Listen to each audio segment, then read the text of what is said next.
the College Football Playoff Committee spat out a different quartet. Is it just as simple that Jordan Travis is gone from Florida State, and that's why they're no longer 4, and it's Washington in there, Bruce? I think it has they'll say, Boo Corrigan, the committee chair, will say that it's some of the resume stuff where it balances out now that there's more results. Ultimately, I think that is the thing that has got to be your biggest concern if you're a Florida State fan.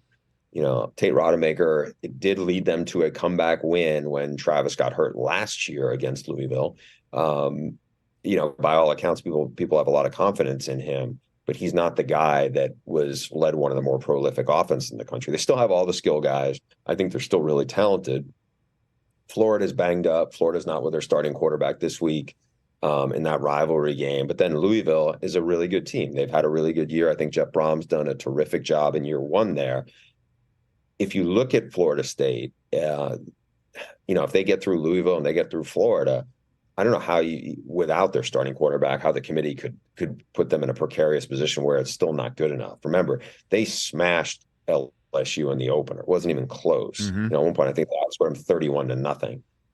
It's I get it. It's not their fault that the ACC is very shaky outside of them, but they've won all their games. They scheduled a legit SEC opponent, and it wasn't close. So I think if you're Florida State, backup quarterback or not, you keep winning, you're going to have a place in the playoff, but it probably will be number 4.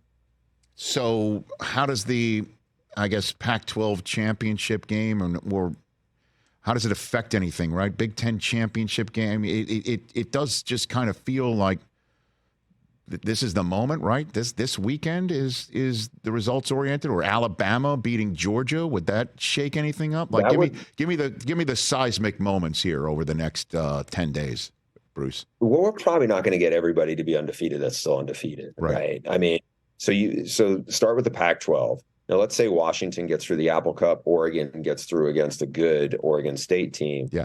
Then can Oregon avenge that defeat? If they can't, and you're Washington, you beat Oregon twice, you have some other good wins. There's no way you're getting left out, right? Yeah.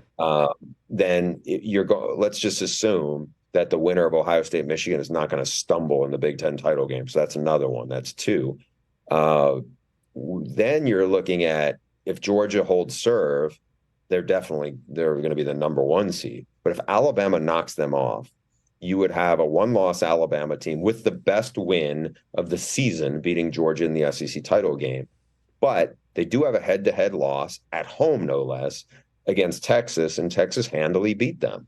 Texas is in a much worse conference, at least for the time being, because they're not in the SEC yet. Right. But again, Texas does have a loss against Oklahoma, who, if at best, Oklahoma will be a 3-loss team if Texas gets to play them in the conference championship. It's not great. Like, if you're Texas, it's weird to think it, but you're in a really tricky spot there, because you're not going to overtake Georgia with 1 loss, absolutely. But I think there's not going to be an SEC champ if it's a 1-loss team that's getting left out. I just can't fathom that. It's just not what the committee does. And again, I think beating Georgia would carry so much weight.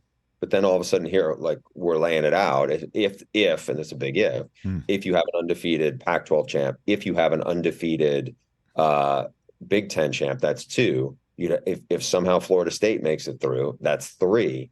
Then something is, it's like it's the musical chairs game. Somebody's going to get left out that people are going to be incredulous about. Catch the Rich Eisen Show every single day on the Roku channel, 12 to 3 Eastern, for free.